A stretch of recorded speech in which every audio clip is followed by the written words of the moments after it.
कि मुख्यमंत्री हैं, डिप्टी सीएम हैं, विधायक हैं, मंत्री हैं, वो हम पे आरोप लगा रहे हैं, इस प्रेम यादव को माफिया कह रहे हैं। अरे बताओ, एक भी केस उसके पास हुआ उसके ऊपर? बस उसका दोष इतना है कि समाजवादी पार्टी के पक्ष में और समाजवादी नीतियों का प्रचार कर रहा था।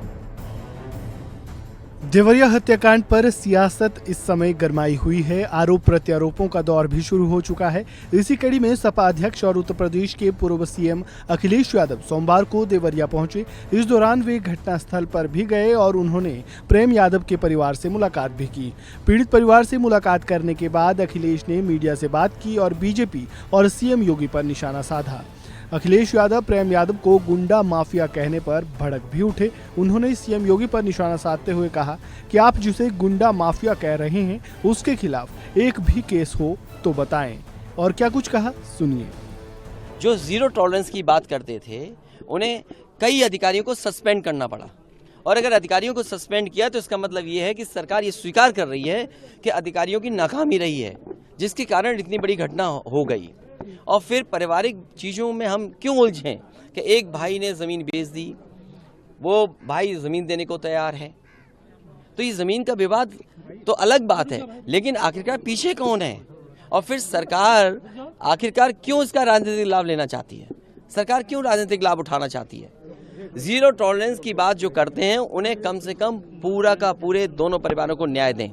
सर, ये एक परिवार से मिलने के ये लिए बुलडोजर वहाँ पे मिला नहीं परिवार आपको, तो इसके पीछे क्या आप मानते हैं? देखिए, मैं तो परिवार से मिलने आया, घटनास्थल गया, उस गांव में भी गया जहां घटना हुई, और श्रद्धांजलि भी दी जो परिवारों की जान गई है, और इस परिवार से मिला। हमारे अंदर समाजवादियों के जितने साथी हैं, वो सब चाहते थे कि दोनों परिवारों से मिलें। अगर वो परिवार नहीं मिलना चाहता, इसके लिए मैं क्या कर सकता हूँ? अगर वो परिवार नहीं मिलना चाहता है तो हम नहीं मिले। अब मुझसे ये पूछोगे कि मुख्यमंत्री हैं, डिप्टी सीएम हैं, विधायक हैं, मंत्री हैं, वो हम पे आरोप लगा रहे हैं, इस प्रेम यादव को माफिया कह रहे हैं, ज़मीन के गुंडा अपराधी कह रहे हैं, बुलडोजर की धमकी दे रहे हैं। अरे बताओ, एक भी केस उसके पास हुआ उसके ऊपर?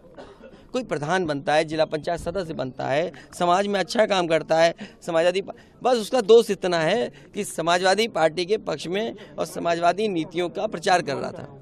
बुलडोजर संस्कृति नहीं हो सकती है लोकतंत्र में। और जो लोग अरे बुलडोजर क्या कार्रवाई करेगा? तुम और भड़काना चाहते हो? अरे ले जाओ ना, तुम मुख्यमंत्री से ले आओ ना बुलडोजर, तुम ले आओ पत्रकार भाई, तुम्हारा मन कर रहा हो। सर, यहाँ भी नोटिस चिपका दिया गया। अरे नोटिस तो ये क्या, अधिकारी क्या है? सरकार के सारे पे काम करे। इसीलिए मैंने कहा, शासन प्रशासन के लिए और न्याय के लिए देवरिया कांड एक चुनौती है। वहीं प्रेमचंद यादव के घर पर पुलिस के पहरे पर अखिलेश ने कहा कि सुरक्षा का मतलब ये थोड़ी है कि घर को, परिवार को कैद कर दो। ये परिवार अगर पढ़ेगा लिखेगा, जो सहायता चाहेगा मैं करूंगा। मैं पूरी मदद के लिए तैयार हूं। घटना से राजनीतिक लाभ नहीं लेना चाहिए। आपको बता दें कि देवरिया में जमीनी विवाद के कारण 6 लोगों की जान चली गई। प्रेम यादव की हत्या के बाद यादव परिवार ने सत्यप्रकाश दुबे सहित उनके परिवार के 5 लोगों को मौत के घाट उतार दिया। देवरिया में हुए इस नरसंहार से पूरा देश सहम उठा। घटना के बाद से राजनीतिक बयानबाजी भी इसे लेकर खूब हो रही है। अखिलेश यादव लगातार बीजेपी और मुख्यमंत्री योगी आदित्यनाथ पर निशाना साध रहे हैं। इस खबर में फिलहाल इतना ही। ताज़ा अपडेट के लिए बने रहें वन इंडिया हिंदी के साथ।